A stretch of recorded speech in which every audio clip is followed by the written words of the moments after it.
What's up, y'all? So today we're going to start a 2-video series about noise in your guitar. Today is going to be where the noise comes from, and number 2 video next week is going to be how do we fix it.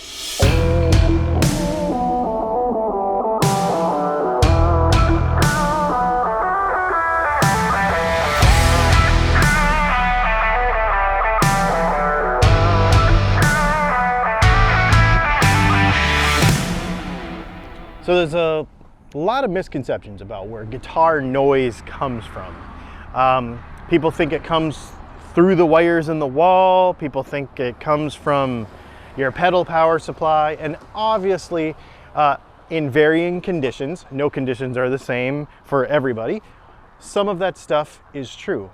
But the majority of where noise comes from for your guitar actually comes through the air as a radio frequency.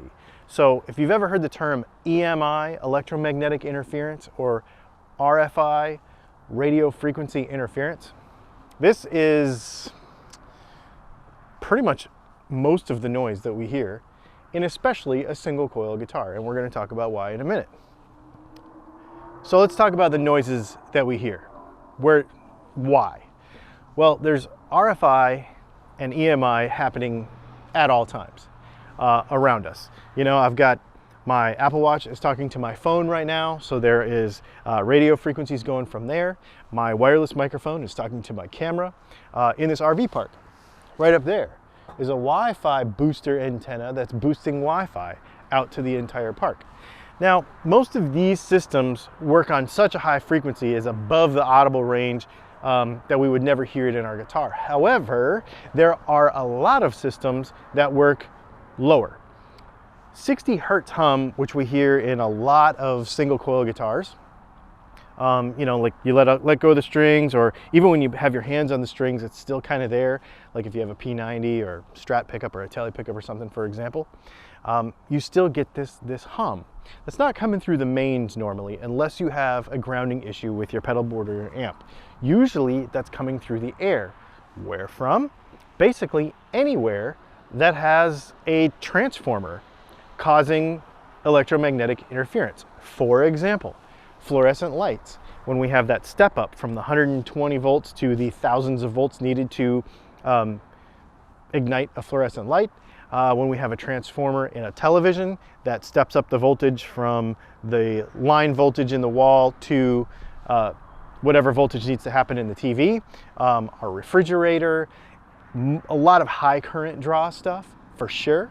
That's where a lot of that noise originates. Anytime you have a transformer where you have this electromagnetic energy, it is coming off of that, going through the air, and it's finding us. So the noise is around us. So, why does your guitar pick it up? Your guitar picks up this noise because something in it is acting as an antenna, much like this little antenna that I have on my Jeep right here. Something in your guitar is being a receiver, if you will, of these electrons that are being bounced around in an organized fashion. That's really all radio is. Any of that electromagnetic interference that we're hearing is literally just more or less an electron that is being bumped into. It's bumping into the next one, it's bumping into the next one because the energy is, and it's happening at a particular frequency in an organized fashion, more or less, so that this antenna right here sees those frequencies that happen in this arranged, organized fashion, transmitted by the transmitter. All of a sudden, it gets picked up by this here antenna, it goes into the radio, and the radio does radio things, and we hear music, or fuzz, or static. Something on your guitar is doing the same thing as this antenna. In order to understand how the guitar picks up the noise, we need to understand antennas. To help us understand a couple of the basic styles of antennas, I've got Big Jeep and I've got Little Jeep. 2 different kinds of antennas that we're going to talk about here. All right, so first we're going to talk about Little Jeep. So this is a 2.4 gigahertz antenna transmitter receiver setup. On the receiver in this Jeep, there is what's called a short dipole antenna, and it's basically about a wire about that long, and it picks up the frequencies that the transmitter here sends to it. It's got about a, I don't know, 150, 250 foot range, something like that. Okay. Now, what we have here is what we would call a coil antenna. So that is responsible for locking the doors, starting the engine, all wirelessly. How does that work? Let me show you. This is actually the guts of a Corvette key that a friend of mine sent me to see if I could actually rewind, because as you'll notice here, the outside looks a lot like a guitar pickup.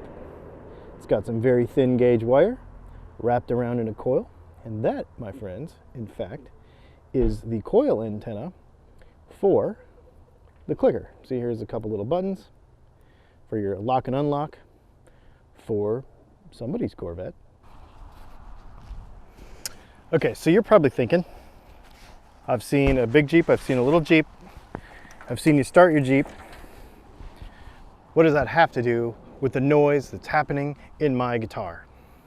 Well, the bottom line is you have a couple of types of antenna going on in your guitar that are picking up all of these radio frequencies that are flying around. And what's very interesting is you might think, well, why am I not picking up Wi-Fi? Why am I not picking up the RC car, for example? Well, there's a couple of reasons. One of them is that each of these protocols, so the range of frequencies that each of these systems works on, is outside of the audible spectrum, most of them, so we don't hear them. So Wi-Fi, for example, cell phones, for example, although some portions of cell phone data can be heard. If you ever taken your phone and like texted somebody and put it next to the guitar, you could hear that little clicking that goes through. That's radio frequency interference coming from your phone and interfering with your guitar signal. It's actually, that's a good example of it. Why don't you hear it all the time? Well, because each one of these frequencies also has a range. So we talked earlier about how we have this electron and it's moving through space and it's doing it in an organized fashion. Well, the size of the motion, basically the wavelength, as well as the strength of the wavelength, the ability for it to actually push through something, like go through a wall, for example, or go through a brick wall, or go through shielding, for example. That is all variable depending on the protocol, depending on the frequency and the intensity of that frequency. Most of those things are such low energy that we never hear them or see them in our guitar. The one exception to that, the main exception to that, would be 60 hertz hum. So from a fluorescent light or a refrigerator or a transformer on your big screen television, for example, 60 hertz can be heard. It is an audible frequency. So it can be heard when your guitar picks it up. Well, how does it pick it up? As we discussed a couple different types of antennas, I showed you that coil in that remote for the keyless entry deal. Looks an awful lot like this, doesn't it? This right here can become, does become, in many instances, for at least 60 hertz hum, an antenna. It picks up those radio frequencies, it sends them to the guitar, they become amplified, and you hear them as noise. 90%, more than 90%, of all of that noise comes from the pickup. Now, a lot of people are going to spend a lot of time, and we're going to get into this in next week's video, but a lot of people spend a lot of time worrying about the wires in their guitar. So, like, they take this length of wire, you know, you got a couple lengths of wire, let's say they're about maybe that long, something like that, right? And that right there is about how much wire you have in this part of your guitar, the controls of your guitar, between your pots and stuff. How much noise does this part of it pick up? Some people are going to want to say that it's a lot. But if you think about how this all works, it's actually not that much at all. You're going to say, well, wait a minute. you have a single wire transmitter in your receiver in your RC car. You're right, I do. But here's the thing with all of these various types of transmitters and receivers, antenna types, is they have to be tuned to work within the frequency that is intended. For example, that little wire, it's about that long in my RC car. If I were to snip a 1/2 inch off of it, the range would be completely screwed up and it wouldn't work as intended. Okay? If the coil length on that transmitter for the locker unlocker for the keyless entry for the car is the wrong length, or the wrong diameter of wire, or the wrong wire quality, as far as how much skin effect, etc. A lot of technical stuff. But basically, if that's wrong, the range of that transmitter will be affected. So everything has a working range of frequencies that everything works within. Like we said before, most of this stuff is outside of anything that a guitar ever sees. This 6 inches of wire right here is not tuned to anything to pick anything up. If it was a tuned length, for example, an FM dipole antenna, you ever see those wire antennas that you'd like tack them to the wall so it would come out of the back of your FM radio? This is back in the old days when we had radios. You tack it to the back of the wall and it would come up and it would split and it would go off 2 different ways, and you take a thumbtack over here and a thumbtack over here. Like sometimes you'd move it around to make sure that you got the right, you know, like rabbit ears sort of, you'd move it around. Well, that antenna, that FM antenna, remember it had those little plastic ends on it where you put the thumbtack through it? That was because if you affected the length of that at all, it would affect the reception. It was tuned. All this stuff is tuned to pick up frequencies. And you're gonna say, well, wait a minute. I've used a wah pedal before that has a coil in it. I've used a guitar pedal before. I've been playing in a bar before, and all of a sudden I picked up some radio stations.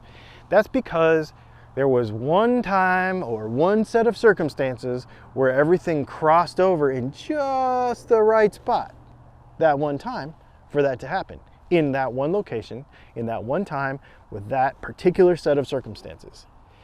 Does that mean it's going to happen all the time? No, because all those things have to converge for that to happen. Is that happening from 6 inches of wire in your guitar? No, it's not. It's actually happening from the pickup.